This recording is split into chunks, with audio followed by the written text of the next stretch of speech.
वक्त का खलीफा, अमीरुल मोमिनीन, आदि दुनिया का बादशाह। आपकी जिंदगी का अपना मामूल था, जब दुनिया सो जाती आप घर से बाहर निकलते और लोगों के दुख दर्द सुना करते थे। वो आपने बड़ा मशहूर वाकया सुना होगा। निकल के जा रहे थे, घर में कोई माँ कह रही थी बेटी से, बेटी दूध में पानी मिला दी। हजरत उमर फारूक आजम के बढ़ते कदम रख गए, कहने लगे माँ तुझे पता नहीं ये उम्र का दौर है? माँ ने कहा हाँ दौर तो उम्र का है, लेकिन रात है बेटी, दौर है उम्र का, लेकिन उम्र देख तो नहीं रहे। जब इतना सुना ना बच्ची ने कहा माँ उम्र तो नहीं देख रहे, लेकिन उम्र का खुदा देख रहा है। ये बात हजरत उमर के कानों से टकराई। बच्ची ने कहा खुदा देख रहा है। आप उठे अपने घर गए, जाके शरीक हयात से कहा मेरी बीवी मेरी ज़ौजा, कहा बात क्या है? कहा मेरा बेटा जवान हो चुका है, इसके निकाह की कोई तैयारी है कि नहीं? कहा इरादा तो मेरा भी है कि बेटे का निकाह किया जाए। कोई लड़की तलाश की कि नहीं? कहा आप तलाश करें, मैं भी तलाश करती हूँ। जब इतनी बात हजरत उमर ने कही है तो बीवी ने जवाब दिया आप भी तलाश करें। कहा मेरी नजर में एक बच्ची है। कहा कौन है? आपने बताया फला जगह घर है, चलो चल के उसके लिए उसके घर जाकर के बेटे के लिए रिश्ता मांगते हैं। अल्लाह अकबर। आप जरा गौर करना, अपने दौर की बढ़ती हुई रस्में भी देखो, गरीब के बहते हुए आंसू भी देखो। लोग कहते थे कि आज का जीना मुश्किल है, लेकिन मैं कहता हूँ आज मरना मुश्किल हो गया है। आज दुनिया के अंदर आने के बाद जीना तो था ही मुश्किल, लेकिन मरना भी मुश्किल हो गया है। आप कहेंगे मरना कैसे मुश्किल है? तो सुनिए, कल जब लोग मरा करते थे परेशान होकर कहते थे मर जाएंगे तो चैन से कब्र में सो जाएंगे, लेकिन आज जब गरीब बीमार होता है तो ख्याल आता है अगर मरूंगा तो 90 किलो चने कहां से आएंगे, अगर मरूंगा तो 3 क्विंटल की बिरयानी कहां से बनाई जाएगी। आज एक गरीब के लिए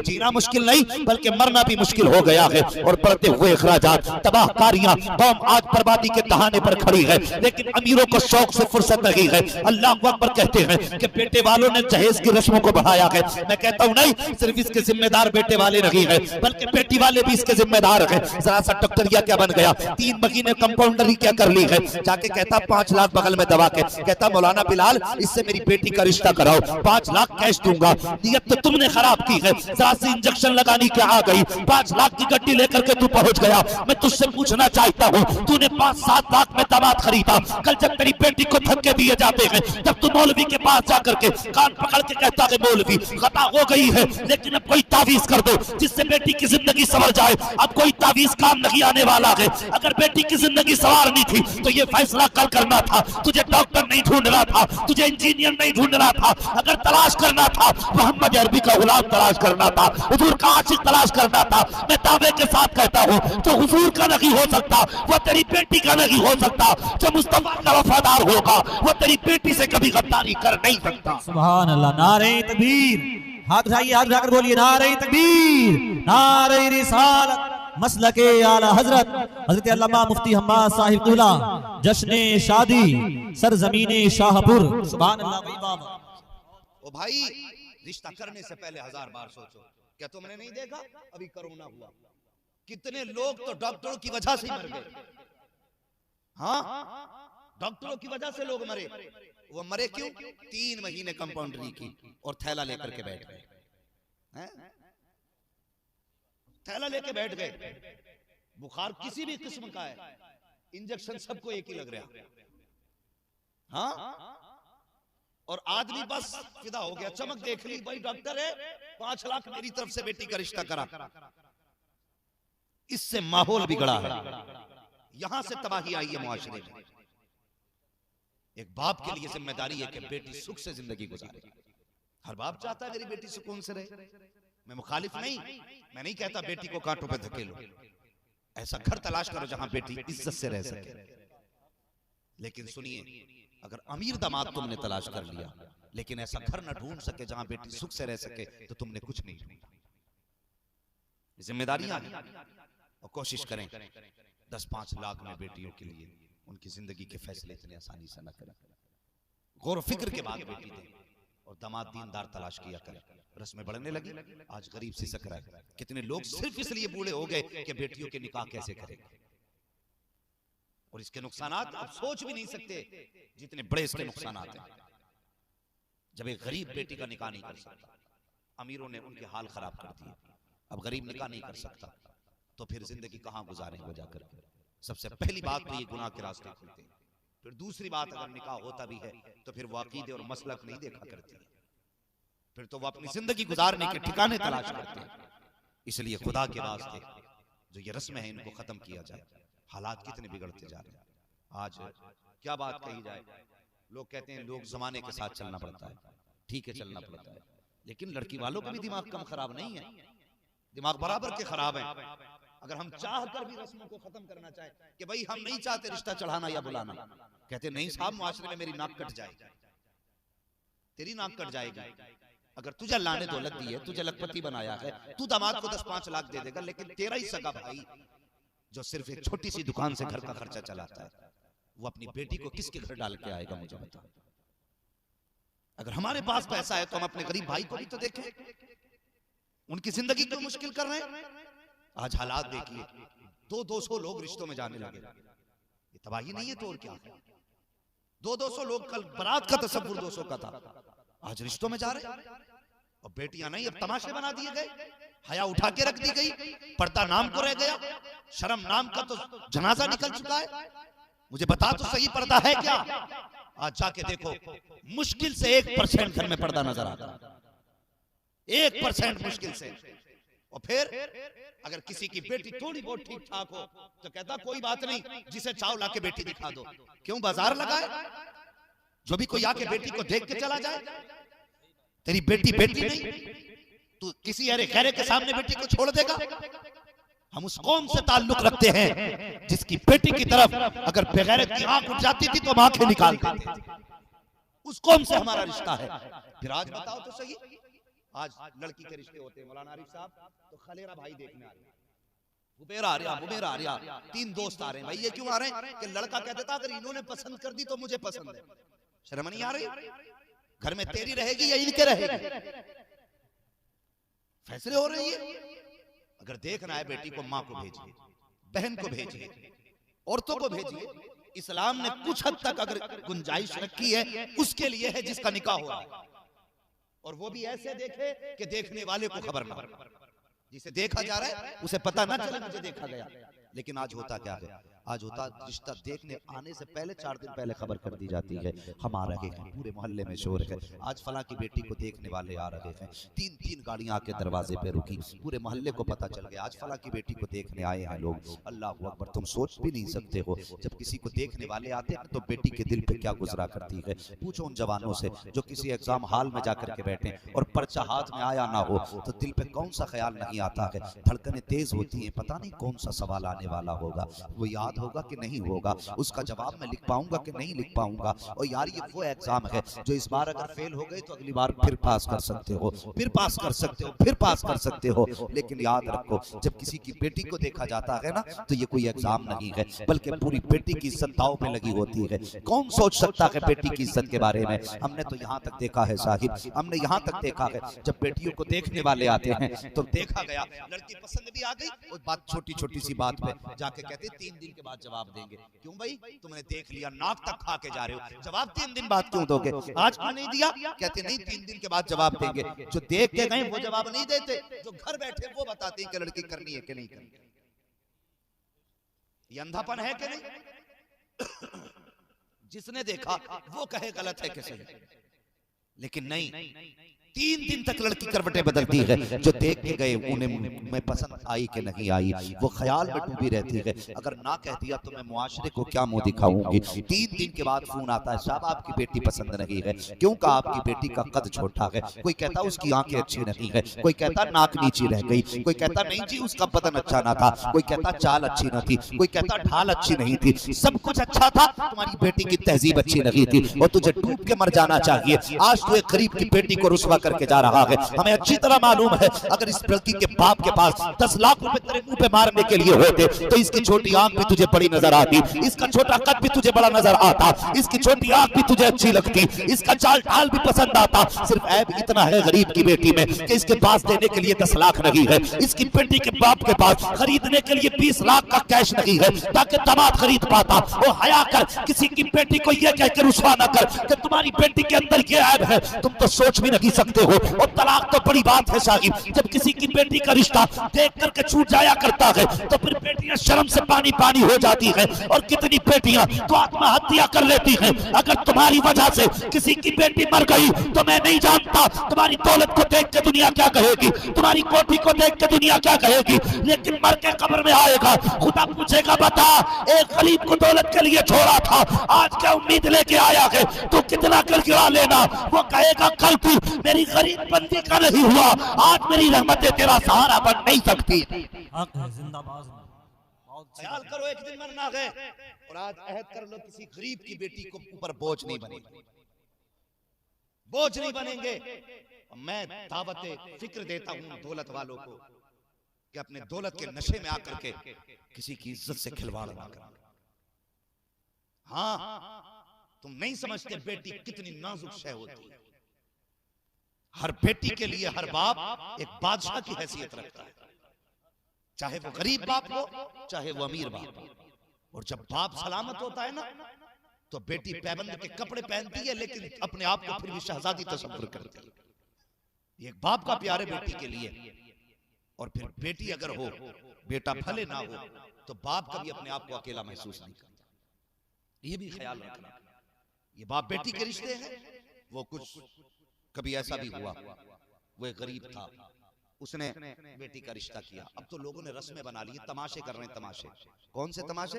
मौलाना आरिफ साहब जब रिश्ता होता तो कहते नहीं जी हमारी कोई मांग नहीं है, बस लड़की चाहिए। ये कह के लड़की ढूंढ ली, रिश्ता हो गया। जब लेन देन की बारी आ गई, भाई कुछ तो करना ही पड़ेगा जमाने के हिसाब से। कुछ क्या करें, बस 2-2.5 लाख तो दे ही दियो। तेरे बाप ने कमा के रख दिए 2-2.5 लाख दे ही दियो। तेरे बाप का कर्जा है ना उस पर, 2-2.5 लाख दे दियो बस। 2-2.5 लाख के सौदे हुए।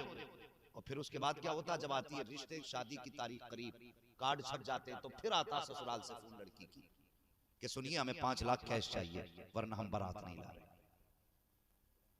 जिसके घर के कार्ड छप गए हो, अगर उस बेटी के घर बारात ना आए तो बताओ उसके बाप के जिगर पे क्या गुजरेगी।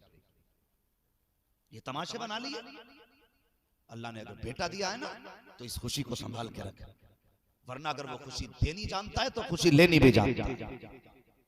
वो मोहताज नहीं है। वो एक लम्हे में अगर चाहे तो खुशियों से झोली भर दे, और वो एक लम्हे में चाहे तो तुम्हें गमों की बिस्तर पे लेटा दे। अगर बेटा है तो इतराना मत, दौलत है तो अकड़ना मत। ये जिंदगी खुदा की अमानत है, जब तक उसने दी है तब तक के लिए। वो जब चाहेगा ये जिंदगी भी ले लेगा, जिंदगी भी ले लेगा। तो फिर उस वक्त में बेटियों को कहा जाता 5 लाख दोगे तो बारात आएगी। वो ऐसे एक बाप ने किया, बेटी का रिश्ता कर दिया। ससुराल वालों ने कहा 10 लाख कैश चाहिए। बाप गरीब था, ठेला लगाता था। क्या करता? ठेला लगाता था। लेकिन जानते हो ना, उसने छत में रस्सी डाली, गले में फंदा लगाया, मर गया। और एक खत उसके पैर के पास पड़ा मिला। बच्ची ने सुबह उठ के देखा, बाप की लाश टंगी थी, खत पैर के नीचे पड़ा था। उसने उठा के उसको पढ़ा, चीख निकल गई। जानते हो उस खत में क्या लिखा था? उसमें लिखा था, मेरी बेटी, मेरी तमन्ना थी कि मैं तुझे दुल्हन बना के अपने घर से रुखसत करूं। मैंने हर मुमकिन कोशिश की, मैंने जिंदगी की सारी दौलत तेरी दुल्हन बनने के दिन के लिए दांव पे लगा दी। लेकिन ससुराल वालों की तरफ से खबर आई है, अगर 10 लाख कैश नहीं लाते तो हम 8 दिन बाद बारात लेकर के नहीं आएंगे। उसने कहा, बेटी लिखा था मैं गरीब हूं, मैं इनकी फरमाइश पूरी नहीं कर सकता, मैं इनकी ख्वाहिश पूरी नहीं कर सकता। और बेटी जी के क्या करूंगा, जीते जी तेरा सामना नहीं कर सकता, इसलिए मैं मौत को गले लगा रहा, मैं मौत को गले लगा रहा। इसलिए एक बाप मर गया। और खुदा के वास्ते हर बंदा चाहता जन्नत में जाए, ये याद रखिए। वो भी नहीं होना चाहिए सोचुए खा के बिल्ली हज को चली। हाँ, किसी का दिल दुखाया तो 1000 हज करके मर, जब तक उस दिल दुखाने का हिसाब नहीं होगा तुझे जन्नत नहीं मिलने वाली। ये याद रखिए। दिल का मामला बड़ा सख्त है, किसी को तकलीफ न देना, किसी को दुख न देना। और बात जब हक की आए तो फिर हक के साथ रहना, बात जब सच की आए तो सच के साथ रहना, किसी का दिल न दुखाना। रिश्ते करने चला करो तो दीनदार ढूंढा करो, दुनियादार नहीं दीनदार ढूंढा करो। मैंने कहा था हजरत उमर फारूक आजम रज़ी अल्लाह ताला, आप अपनी बीवी से कहते मेरी शरीक है, चलो ना बेटे का रिश्ता करके आते हैं। दोनों जब गए ना, हजरत उमर कहने लगे, खातून तुम जाओ अंदर, मैं दरवाजे के बाहर रहूंगा। कहा किस लिए? कहा इसलिए कि अगर उसे पता चल गया मैं अमीरुल मोमिनीन हूं तो हो सकता है वो बेटी के रिश्ते से इनकार ही कर दे। आप दरवाजे के बाहर खड़े हो गए और जानते हो आधी दुनिया का बादशाह, आधी दुनिया का बादशाह आज अगर जरा सा मिंबरिया बन जाए ना, मिंबरिया मंत्री नहीं, मिंबरिया बन जाए किसी मोहल्ले की, तो वो यूं चलता है। और हजरत उमर आधी दुनिया के बादशाह और दीवार से यूं लग के खड़े, गर्दन झुकी, आंख में आंसू, कहते मालिक इस दरवाजे से मुझे खाली न लौटा। अंदर बीवी को भेजा, कहा जा जाके इज्जत से रिश्ता मांग। आपकी बीवी गई, जाके आपने कहा खातून हम तुम्हारे दरवाजे पर कुछ मांगने आए हैं। उसने इतना सुना, खातून ने कहने लगी खातून तुम क्या मांगने आई हो? ये एक बेवा का घर है, मेरे पास यतीम बेटी के सिवा कुछ भी नहीं। उसने कहा मैं तुम्हारी सबसे कीमती दौलत लेने आई हूं। उस यतीम की मां ने कहा, बेवा कहती है खातून क्या लेने आई हो? फिर हजरत उमर की बीवी ने अपना दामन फैलाया और कहने लगी अपनी बेटी हमारी झोली में डाल दो। ये रिश्ते मांगने के सलीके और तरीके देखिए कैसे बेटियां मांगी जाती हैं। आज अगर गरीब कह दे ना मेरी बेटी का रिश्ता कराओ, और बिचौली अल्लाह माफ करे, ये बिचौली ये भी कम नहीं है, इनकी वजह से अक्सर तलाकें हो रही हैं। हाँ, अक्सर तलाकें इनकी वजह से हो रही हैं। लड़की वालों से उसके पास 40 बीघे जमीन है और लड़के वाले से जाके पता क्या कहते हैं?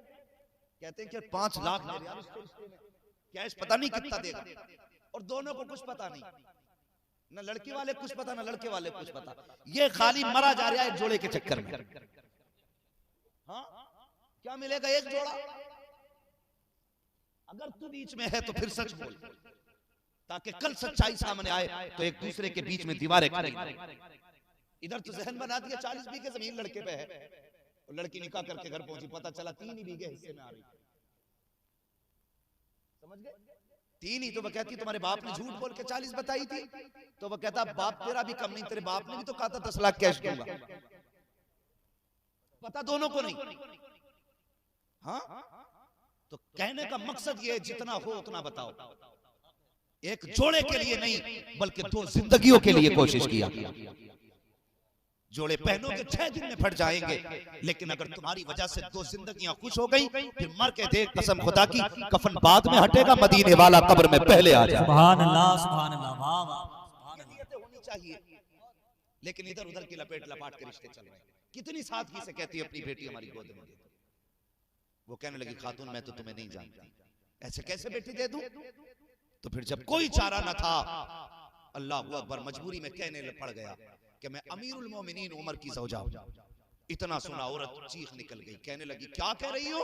कहा हाँ। कहा अमीरुल मोमिनीन के बेटे का रिश्ता? तो वो कहने लगी मैं इस लायक नहीं। फिर जब इतना कहा कि मैं इस लायक नहीं कि मैं अपनी बेटी तुम्हें दूं, कहा तुम कहा मैं?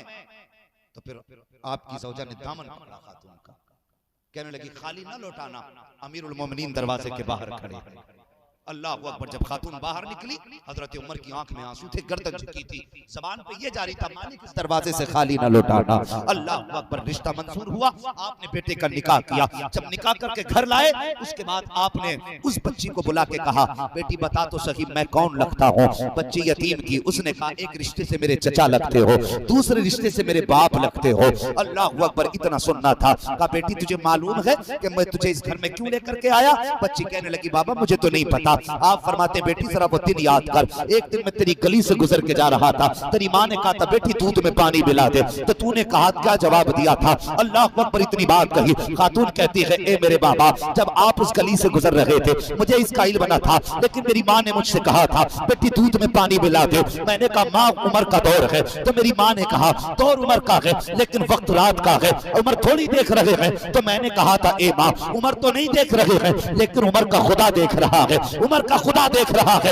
अब हजरत उमर का फैसला सुनो। हजरत उमर कहते हैं बेटी बस ठहर जा, बस यही ठहर जा। का कहना क्या चाहते हो? का बस मैं इतना कहना चाहता हूँ। ए बेटी उमर की रोज अदालत लगती है, मुझे रोज फैसले करने रहते हैं। मैं ये चाहता हूँ जब मैं घर से चलने लगूं तुझे रोज आगे आना है और ये आके मुझे याद दिलाना है बाबा फैसला सोच समझ के करना, खुदा देख रहा है। फैसला इंसाफ से करना, खुदा देख रहा है। और मुझे बता तो सही, ये वो लोग थे जब अच्छे रिश्ते तलाश करते थे तो कोठी देख के नहीं बल्कि अमल देख के तलाश किया करते थे। और यही वजह है कि जब माए पारसा होती है तो बेटे अमीरुल मोमिनीन बन के पैदा हुआ करते हैं। सुभान अल्लाह। नारे तकबीर, नारे रिसालत, मसलके आला हजरत, उलमाए अहले सुन्नत, हजरत अल्लामा मुफ्ती हम्माद साहिब क़िबला। सुभान अल्लाह, सुभान अल्लाह। हाँ, मैं मुबारकबाद पेश करता हूँ इन सब बाप बेटों को और तमाम अज़्ज़ा क़रीबा दोस्त अहबाब को जिन लोगों ने इस महफिल को सजाने में मशवरा दिया या साथ रहे, शाना बशाना रहे, वरना दौर तो ऐसा है हाफिज साहब, इस दौर में बेटा बाप की मानने तैयार नहीं है। हाँ? किसी घर में ना 3 हाफिज हैं, लेकिन चौथा भैया अगर हाफिज नहीं है तो 3 भैयों के सीने पर डांस करा रहे हैं। ये भी हकीकत है। ओ भाई अल्लाह तौफीक देना, तो फिर ये मत देखना मूंछ कहां से ऊंची होगी, बस ये देखना कब्र कहां से रोशन, ये ख्याल करना कब्र कहां से रोशन होगी। और सच्ची यारी तो फिर नबी की यारी, सच्ची वफा तो हुजूर की वफा है। वरना मुझे बताओ तो सही, आज ये खुशियां, ये घर, ये लाइटिंग और ये चेहरों पे खुशहाली किसकी वजह से? हुजूर की वजह से। और हमारे हुजूर ने कैसे दौर का सामना किया जब रिस्क की इतनी तंगी थी कि लोग एक एक वक्त की रोटी के लिए परेशान रहते थे। हाँ, आज शौक के लिए कमाई होती है, कल रोटी के लिए कमाई होती है। आज रोटी की कहीं कमी नहीं है। हुजूर ने जानते हो कौन सा दौर गुजारा? हजरत अनस बिन मालिक रज़ियल्लाहु ताला जब आपके सामने रंग बिरंगी खाने आए, रोने लगे। किसी ने कहा हुजूर इतने अच्छे खाने दस्तरखान पे क्यों रो रहे हैं? कहने लगे मुझे हुजूर का दौर याद आ गया।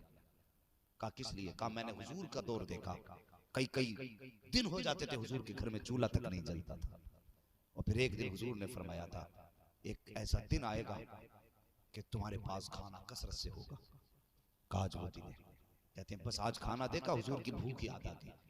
हुजूर ने ऐसे दौर में भी अपनी उम्मत को याद रखा। आज उम्मत खुशहाल है तो उम्मत की जिम्मेदारी नहीं बनती हुजूर को याद रखे, हुजूर का किरदार अपनाएं और हुजूर से वफा करें, हुजूर से मोहब्बत करें। ये डीजे, ये बाजे, ये गाजे कितने दिन तक है? अभी परसों की गालिबन रिपोर्ट है, नाचते नाचते एक जवान मर गया फौरन। बताओ हश्र क्या बना होगा अंजाम, क्या निकलेगा उसका जो नाचते नाचते मरा। ओ भाई अल्लाह ने खुशी दी है ना, तो कोशिश ये करो खुदा भी राजी हो जाए, मदीने वाला मुस्तफा भी राजी हो जाए। हाँ, और जब दुल्हन घर में आ जाए तो माँ बाप को नजरअंदाज मत करना, नजरअंदाज मत करना। बेटियों से गुजारिश है, जैसे तुम अपनी माँ छोड़ के गई हो वहां तुम्हें एक माँ मिलेगी, जैसा तुमने अपना बाप छोड़ा है वहां तुम्हें एक बाप मिलेगा। तुम्हें वहां हमदर्द मिलेंगे, बहनों की जगह बहनें मिलेंगी। कोशिश ये करना, वक्त लगता है। ओ भाई अगर नया जानवर घर में लाके बांधो ना तो उसे घर में मानूस होने में टाइम लगता है। कबूतर वाला अगर किसी का कबूतर खरीद के ले आए तो उसे घर में मिलाने में टाइम लगता है।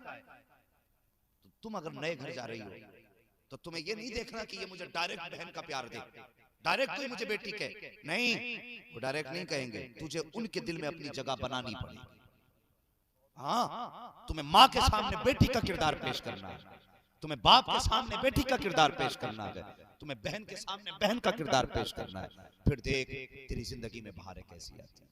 अगर तूने आज ना ससुर की खांसी को सुन के, सास की काम के ताने सुन के चेहरा फेर लिया ना, तो फिर वो दिन भी दूर नहीं है, तेरी औलाद तुझे उसी तरह फेंकेगी जैसे तू अपने सास ससुर को फेंक रही है। हाँ, इसलिए अगर जिंदगी को बेहतर चाहते हो तो कभी माँ बाप से गद्दारी ना करना, माँ बाप से वफा करना और हमेशा इनकी खुशी तलाश करना। अमीर बनने का बड़ा राज ये है, जो माँ बाप पे लुटाना नहीं जानते वो अमीर नहीं बनना चाहते। और अमीर वो नहीं है जिनकी बैंक के भरी पड़ी हैं और खुद एक ही जोड़ी स्लीपर में जिंदगी गुजार रहे हैं, वो भी घिस के तलियों से। हाँ, बैंक के भरी पड़ी है, चौराहे पे मिलेगा, हाथ दे दिया मोटरसाइकिल पे, तू बैठा ले, वहां तक तू छोड़ दे। वो अमीर नहीं जिसकी बैंक के भरी है, खुद मोहताज है। अमीर वो है जिसके पास बैंक के नहीं है भरी हुई, लेकिन खुदा के करम से उसका कोई काम बंद नहीं रहा करता, वो किसी का मोहताज नहीं होता, ये अमीर है। और ऐसी अमीरी माँ बाप की दुआओं से मिला करती है। कोशिश ये करना माँ बाप को राजी करे। बहुओं से गुजारिश है, खुदा के वास्ते घरों को जन्नत रहने दो, इन्हें दोज़ख न बनाना। और सासों से भी गुजारिश है, तुम भी जरा थोड़ा सा ख्याल करो। हाँ, मसला दोनों तरफ से एक सा है, किसे किसे समझाएं भाई। अगर इधर से गलती हो गई ना तो उधर माफी का सिस्टम ही नहीं, डायरेक्ट सजा सुनाई जाती है। उठा फेंक बर्तन बाहर को, तेरे बाप ने दिए बर्तन फेंकेगी? अबे वो अपने बाप के घर से लाई है, तुझे तोड़ने का हक किसने दिया? कि चली आई, क्यों भाग के आई है? इज्जत से लेके आए हो, चले आने का ताना देने का अधिकार नहीं तुम्हारा। खुद चल के नहीं आई, लेके आए हो, इसलिए दूसरी की बेटी को इज्जत दिया करो। सास हो तो माँ का प्यार दो, ससुर हो तो बाप का प्यार दो। लड़की तो है, कितने दिन आपको परेशान करेगी, आप प्यार दो, खुदा की कसम 15 दिन नहीं गुजरेंगे, एक ही चेहरे के अंदर तुम्हें बेटी का प्यार भी नजर आएगा, माँ का प्यार भी नजर आएगा। तो घरों के माहौल बेहतर करो। जवानों, माँ बाप की इज्जत करनी है, माँ बाप का ख्याल करना है। अल्लाह ने खुशी के दिन दिए है ना, तो इसमें नाच गाने ना करो, ये मशवरा है। हाँ, कोई ऐसा नहीं तुमसे जबरदस्ती आके लड़ेंगे। हमारे गांव में पंचायतें भी काफी होगी, काफी बैठकें भी हो गई कि भाई अब ये नहीं नचाया जाएगा, वो नहीं नचाया जाएगा। हैं, ये हुक्म अलग है अपनी जगह, शरीयत का हुक्म है कि अगर रोक सकते हो तो हाथ की ताकत से गलत को रोको। वैसे भी नहीं रोक सकते तो कम से कम मुंह से ही मना कर दो, मुंह से भी मना नहीं कर सकते तो कम से कम दिल से ही बुरा जान दो। हाँ, हट जाओ वहां से, देखो ही मत। तो ये अदना दर्जा है, मगर हर मुसलमान की अपनी जिम्मेदारी है, मौलवी की जिम्मेदारी नहीं है सारी। जो भी मुसलमान है उसकी जिम्मेदारी है इन चीजों से बचने की। और अगर नहीं बचेगा ना तो याद रखो, नाच गाने क्या है बता दूं, इसकी सच्चाई कितनी कड़वी है। इतनी बेहयाई है आज के गानों में कि हया वाले लोग तो गाने सुन के पानी पानी हो जाते हैं। मैं सोचता हूँ ये कितने बेगैरत लोग हैं जिनके यहाँ डांस हो रहा है, बेटी भी खड़ी है, बहन भी खड़ी है, माँ भी खड़ी है।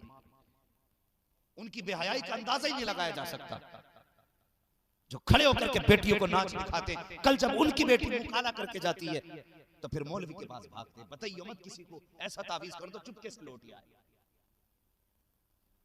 तेरी 18 साल की गलती पे एक तावीज पर्दा डालेगा। इसलिए जवानों, अगर घर को बचाना चाहते हो पर्दे को लाजिम करो, गानों से दूर रखो बहन बेटियों को। इसलिए कि गाने नहीं है, ये तबाहकारियों के ऐलान है, बेटियों की नस्लों को तबाह करने वाली चीजें हैं ये। गानों से बच्चियों को बचाओ। अगर नजरों में हया है, अपनी बहन बेटी के कान से भी इस आवाज को दूर रखना। फिर देखो खुदा की कसम, बरकतों के लिए भागने की जरूरत नहीं है। हाँ, अगर बेटियां फारसा होती हैं तो रहमतें खुद ब खुद उतरना शुरू हो जाती है। घरों के हालात बेहतर करो और अपनी बेटी को तालीम ये दीजिए कि ससुराल जाकर के तुम्हें मखदूमा नहीं बनना है, खादिमा बनना है। ये तालीम दो। और सबसे पहली आजकल तालीम पहली और आखिरी होती है। जा परेशान क्यों हो रही है, रो क्यों रही है? मोबाइल तो पहले ही आ गया था हैं? और अगर कोई दिक्कत हो तो फोन कर दिए, चाबी गाड़ी में लगी रहती है। ये है बेटियों की तालीम। अगर ये तालीम देंगे तो फिर तलाक नहीं होंगी तो और क्या होगा। हुजूर ने बेटी को रुखसत किया, फरमाने लगे फातिमा अब तक मेरी जिम्मेदारी थी, आज के बाद अली की जिम्मेदारी। हाँ, जो भी करना अली की मर्जी से करना। और फरमाया कभी मेरे घर में इस हाल में मत आना कि अली तुझसे नाराज हो। अगर इस हाल में आ गई फातिमा, घर का दरवाजा तो खुला मिलेगा लेकिन बाप का चेहरा तुम्हारी तरफ नहीं होगा। नबी बेटी को यह तालीम दे, और फिर आज का ये बाप बेटी को कौन सी तालीम दे रहा है? इसलिए बेटियों को उनकी हदें समझाएं कि तुम्हारी हद क्या है, तुम्हें जिंदगी कैसी गुजारनी है। अगर बेटियां अपने हक में सच्ची हो ना तो फिर सासे कितनी भी जल्लाद और जालिम हो, अल्लाह उनके दरमियान फैसले अपने कर्म से फरमाता है। हाँ, बड़े अच्छे अच्छों के नशे रब ने उतार दिए। इसलिए कोशिश करें बेटियों को अच्छी तालीम दें, उन्हें समझाएं, पर्दे की तलकीन करें, हया को लाजिम करें, गाने बजानों से बचें। शादी ब्याह का मौका हो तो अल्लाह रसूल का तज़किरा करें। ये जरूरी नहीं है प्रोग्राम वही प्रोग्राम जिसमें हम माद आए, नहीं, कोई भी हुजूर का सना खा आ जाए, खड़ा करो हुजूर की नाते सुन लो, किसी को भी खड़ा करो हुजूर की बातें सुन लो। ये जरूरी नहीं है कि कोई साहब मशहूर आएगा तभी जलसा होगा, नहीं जी, हुजूर की सना होनी चाहिए चाहे कैसा भी शख्स हो। कैसे से मतलब ये नहीं डंडी मारने वाला ना हो। हाँ, ये तो कतई नहीं होने चाहिए। आप कोशिश ये करें कि हम अपने घरों में हया को लाजिम करें। आखिरी बात मेरी सुन लें, ये लाजिम करें कि रिश्ते देखभाल के करें, बदमज़हबों से हिफाजत करें। इसलिए कि देखिए अगर अमल खराब है तो कुट पिट के जन्नत पहुंच जाएंगे, हैं, कुटकुटा के जन्नत तक पहुंच ही जाएंगे अगर अकीदा बचा लिया। और अगर अकीदा नहीं बचाया, सजदों के मारे ठट्टे बना लिए, पूरा दिन लेकर पूरी जिंदगी लेकर पहने घूमते रहे। और अगर अकीदा नहीं बचाना तो फिर खैरियत नहीं। इसलिए अकीदा पहला जरूरी है, बचाइए। लोग कहते नहीं लेने में कोई बात नहीं, देने में बात है। मैं कहता हूँ देते हो तो सिर्फ एक जाती है, लेते हो तो पूरा घर का घर देवबंदी बना लेती है। बचाइए इससे, अकीदे की हिफाजत करें। बाकी आपकी मर्जी, आपको क्या करना है, मेरा काम बताना था। हिफाजत करें नस्लों की, अकीदे की असल हिफाजत करें, और उसके बाद फिर नस्लों की हिफाजत करें, पर्दे को लाजिम करें, घर में हया को लाजिम करें, गुनाहों से बचने की कोशिश करें। अल्लाह ताला इस घर में बेपनाह बरकत अता फरमाए।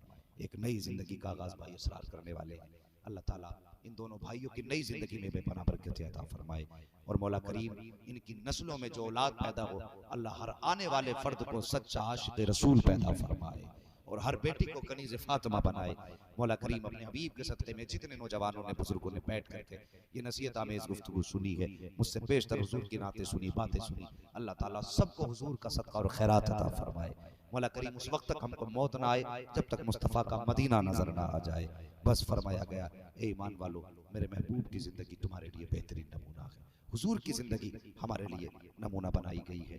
कोशिश करें जिंदगी वैसे गुजारें जैसे हुजूर को पसंद है और हुजूर ने गुजारी है। अज़दवाजी जिंदगी बेहतर करें और माँ बाप के साथ अच्छा बर्ताव करें, निकाह के बाद नजरअंदाज ना करें।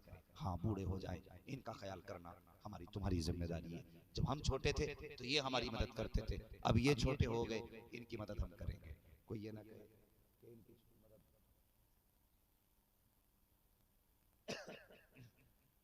कई बार सुन लिया, कभी फिर सुन लिया।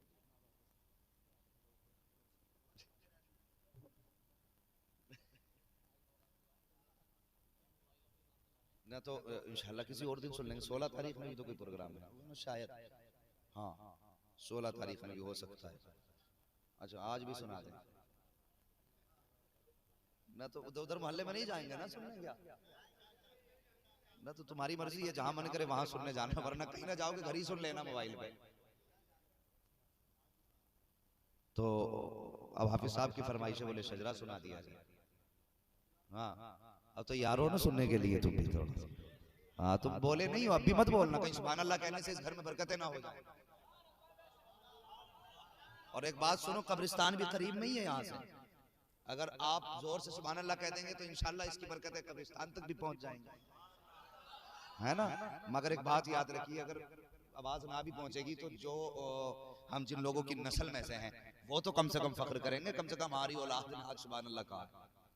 लेकिन हमारा गांव बहुत अच्छा, अल्लाह सलामत रखे। कुछ बद नजरों की नजर लगी है, हाँ कुछ बद नजरों की नजर लगी है, अल्लाह ताला उन बद नजरों और बद कौमों से हमारे गांव की हिफाजत फरमाए। कुछ बद कौमें ऐसे हैं जिन्होंने गांव को तबाह कर रखा है, वरना मुझे फख्र है अपने गांव पे। वाकई अगर तुम मुझ पे फख्र करते हो, मुझे तुमसे ज्यादा तुम पे फख्र है, ये सच्ची बात है कारी साहब, मुझे फख्र। सैयदना सिद्दीक़ अकबर रज़ी अल्लाह ताला अन्हु की वो ज़ात है कि जब आका करीम सल्लल्लाहु ताला अलैहि वसल्लम ने हिजरत का इरादा किया, जब आप घर से बाहर निकले तो आपने देखा कि हज़रत सैयदना सिद्दीक़ अकबर अपने हाथ में ऊँटनियों की लगाम पकड़े हुए खड़े हैं। आका करीम ने फरमाया, अबू बकर, मैंने तो किसी को नहीं बताया, सिर्फ अली जानते हैं और जिब्राइल जानते हैं कि हिजरत करना है, तुम्हें कैसे पता लगा कि हिजरत करना है?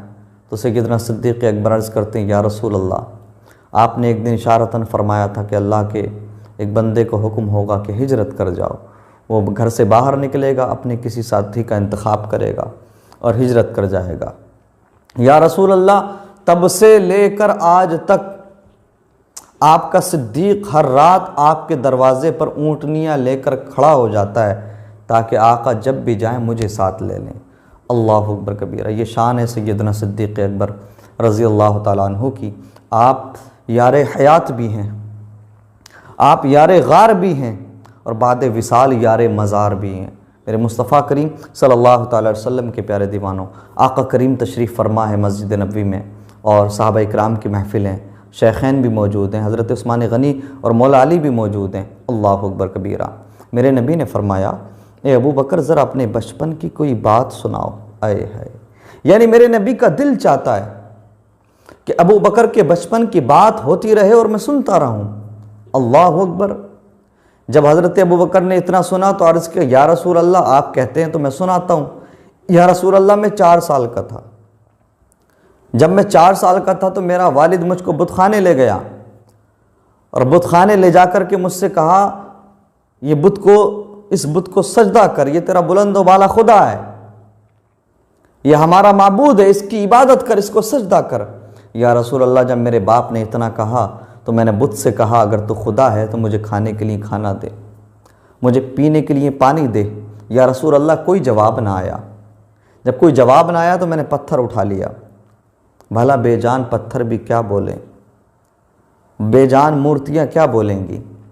कहा, या रसूल अल्लाह, मैंने पत्थर उठा लिया और उठाने के बाद में कहा अगर तू खुदा है तो अपना बचाव कर, अपनी हिफाजत कर। या रसूल अल्लाह कोई जवाब ना आया। मैंने पत्थर मारा तो बुत टुकड़े टुकड़े होकर ज़मीन पे गिर गया। और मेरा बाप मुझको पकड़ के घर लाया, मेरा कान पकड़ के, और मेरी वालिदा से कहा कि तुम्हारे बच्चे ने ये गुल खिलाया है, ये हमारे खुदाओं का बागी हो गया है, ये हमारे बुतों का बागी हो गया है। तो मेरी वालिदा ने कहा मेरे बाप से, ये बच्चा बुतों के सामने सर झुकाने नहीं आया, बल्कि बुतों के सामने झुकने वाले सरों को आज़ाद करने आया है। अल्लाह अकबर। या रसूल अल्लाह, मेरी वालिदा कहती हैं कि जब ये बच्चा मेरे शिकम में था, मैं आटा गूंदने के लिए झुकती, मुझे कोई तकलीफ़ ना होती। मैं घर की सफाई के लिए झुकती, झाड़ू लगाने के लिए मुझे कोई तकलीफ़ ना होती। मैं कुएं से पानी निकालने के लिए, डोल डालने के लिए झुकती, मुझे कोई तकलीफ़ ना होती। लेकिन जैसे ही मैं बुत खाने जा कर के बुत को सजदा करना चाहती थी, ये बच्चा मेरे पेट में अकड़ जाता था और मुझे सजदा नहीं करने देता था। अल्लाह अकबर कबीरा। मुस्तफ़ा करीम की बारगाह में बातें हो रही हैं, यारों की महफिल है। हज़रत उमर फ़ारूक़ आज़म रज़ी अल्लाह ताला अन्हु, आपने सवाल कर दिया और सवाल बनता भी है। वो यारों की महफिल थी, एक दूसरे पर सवाल किए जा सकते हैं, एतराज़ किया जा सकता है, इसको कोई दूसरे नज़रिए से ना देखे। हज़रत उमर फ़ारूक़ आज़म ने अर्ज़ किया, या रसूल अल्लाह 4 साल की उम्र में क्या हुआ क्या नहीं हुआ ये कैसे याद है? 4 साल की उम्र में क्या हुआ था क्या नहीं हुआ था ये कैसे याद रह सकता है, और 4 साल के बच्चों को कैसे पता? अल्लाह अकबर कबीरा। सैयदना सिद्दीक़ अकबर रज़ी अल्लाह ताला अन्हु की ज़ात के हवाले से जब सवाल किया गया तो इतने में तायर सिदरा, सैयदुल मलाइका, फ़रिश्तों के सरदार हज़रत जिब्राईल अलैहिस्सलाम नबी की बारगाह में आए। आका करीम सल्लल्लाहु अलैहि वसल्लम ने फरमाया, जिब्राईल तुम्हारा कैसे आना हुआ? तो अर्ज़ किया, या रसूल अल्लाह, एतराज़ अबू बकर सिद्दीक़ पे हो और जवाब देने जिब्राईल ना आए, ऐसा कैसे हो सकता है? या रसूल अल्लाह, रब का फ़ैसला है कि हमारे महबूब के यारों को बता दिया जाए कि ये अबू बकर सच्चा है, अबू बकर की ज़बान को हमने झूठ से पाक रखा है, ये झूठ नहीं बोलता। अल्लाह अकबर कबीरा। ये शान है सैयदना सिद्दीक़ अकबर रज़ी अल्लाह ताला अन्हु की। मेरे मुस्तफ़ा करीम सल्लल्लाहु ताला अलैहि वसल्लम के प्यारे दीवानों, हमें चाहिए कि हम नबी के असहाब और नबी सल्लल्लाहु अलैहि वसल्लम के अहले बैत दोनों से हम मोहब्बत करें और उनसे अक़ीदत करें और उनकी मोहब्बत को लेकर जिएँ। वरना याद रहे, बहुत सारे लोग आज अहले बैत अतहार की मोहब्बत के नाम पर सहाबा की तौहीन करते नज़र आते हैं, और सहाबा इकराम की मोहब्बत के नाम पर बहुत सारे लोग अहले बैत अतहार की तौहीन करते हुए नज़र आते हैं। हम आका करीम सल्लल्लाहु अलैहि वसल्लम से मोहब्बत करने वाले लोग हैं, हमें नबी के असहाब भी प्यारे हैं, उन पर भी हमारी जान कुर्बान है, नबी के अहले बैत भी हमारे हैं, उन पर भी हमारी जान कुर्बान है, हम उनसे भी प्यार करते हैं। सैयदना सिद्दीक़ अकबर रज़ी अल्लाह ताला अन्हु कि ज़ात वो ज़ात है कि जिसके लिए किसी और ने नहीं बल्कि मेरे नबी ने ही उनको सिद्दीक़ होने का लक़ब दिया, और जिनकी पैदाइश से पहले आसमानी कायनात में सिद्दीक़ लक़ब पड़ गया था, वो सिद्दीक़ अकबर हैं। और याद रहे, किसी सहाबी की सहाबियत के बारे में हमें पता लगता अहादीस से। आका करीम ने फरमाया कि फ़ला मेरा सहाबी है, लेकिन सैयदना सिद्दीक़ अकबर वाहिद वो सहाबी हैं, वो सहाबी रसूल हैं कि जिनकी सहाबियत का ऐलान कोई और नहीं बल्कि खुदा खुद कुरान में फरमा रहा है, इज़ यक़ूलु लिसाहिबिही ला तहज़न इन्नल्लाह माना। अल्लाह अकबर कबीरा। क्या शान है सैयदना सिद्दीक़ अकबर रज़ी अल्लाह ताला अन्हु की और सैयदना उमर फ़ारूक़ आज़म रज़ी अल्लाह ताला अन्हु की। और मैं ख़ासकर 4 यारों की बात कर रहा हूँ। अल्लाह ने बहुत कुछ नवाजा है इन 4 यारों को। मौला अली शेर खुदा रज़ी अल्लाह ताला अन्हु, सैयदना उस्मान गनी रज़ी अल्लाह ताला अन्हु, सैयदना उमर फ़ारूक़ आज़म, सैयदना अबू बकर सिद्दीक़ रज़ी अल्लाह ताला अन्हु, इन 4 यारों की अपनी मोहब्बत अपने दिल में बसाएं और इनसे प्यार करें, इनका इश्क दिल में लेकर जिएँ। इंशाअल्लाह गुमराही आपके दामन को छू भी नहीं सकती है। ऐसा नहीं होना चाहिए कि आप सैयदना सिद्दीक़ अकबर की मोहब्बत में इतने ग़र्क़ हो जाएं कि मौला अली की तौहीन करें या दूसरे सहाबा की तौहीन करें। ऐसा भी नहीं होना चाहिए कि मौला अली की मोहब्बत में आप इतने ग़र्क़ हो जाएं जैसा कि आज बहुत सारे लोग करते हैं कि आप शेखैन की तौहीन करते जाएं, सैयदना सिद्दीक़ अकबर की तौहीन करें, सैयदना उमर फ़ारूक़ आज़म की तौहीन करें। यह अहले सुन्नत व जमात का रास्ता नहीं है। अहले सुन्नत व जमात का नज़रिया वाज़ेह है, सबके सामने है। अहले सुन्नत व जमात का तरीक़ा यही है कि हम सैयदना सिद्दीक़ अकबर से लेके सैयदना मौला अली रज़ी अल्लाह ताला अन्हु को, चारों सहाबा को और नबी के हर सहाबी को अपने सर का ताज मानते हैं, उनकी इज़्ज़त करते हैं। किसी भी सहाबी की अदना सी भी गुस्ताखी ईमान को बर्बाद कर देती है। इसलिए सहाबा इकराम रज़वानुल्लाह ताला अलैहिम अजमाइन और अहले बैत अतहार रज़वानुल्लाह ताला अलैहिम अजमाइन के बारे में गुफ्तगू करते हुए एहतियात करें, एहतियात के साथ काम लें और तकाबुल से बचें, तकाबुल से बचें। आप सारी ज़िंदगी सिद्दीक़ करते रहेंगे ना, आपकी ज़िंदगी गुजर जाएगी, हज़रत सैयदना सिद्दीक़ अकबर के फ़ज़ाइल ख़त्म नहीं होंगे। आप सारी ज़िंदगी अली अली करते रहें, मौला अली का तज़किरा करते रहें, ज़िंदगी गुजर जाएगी, कम पड़ जाएगी, उनके फ़ज़ाइल व कमालात को आप बयान नहीं कर पाएंगे। इसलिए तकाबुल ना करें, और जिसका जो मनसब है वो आका करीम सल्लल्लाहु अलैहि वसल्लम ने अपनी ज़ाहिरी हयात में वाज़े कर दिया था, और सब हमारे सर के ताज हैं। अल्लाह ने सबको नवाजा है, और वही दर हकीकत हम तक इस्लाम पहुँचाने वाले हैं, हम तक कुरान पहुँचाने वाले हैं। उन्हीं के तवस्सुल से, उन्हीं की क़ुरबानियों से, उन्हीं के घर वालों की क़ुरबानियों से हम तक इस्लाम पहुँचा है, हम तक कुरान पहुँचा है। हमारे सब सर के ताज हैं, लेकर के शहदाए करबला से लेकर तमाम शहदाए इस्लाम तक वो हमारी जान है, उन पर हमारी जानें कुर्बान है। व आखिर दावाना अल्हम्दुलिल्लाहि रब्बिल आलमीन व मा अलैना इल्लल बलाग।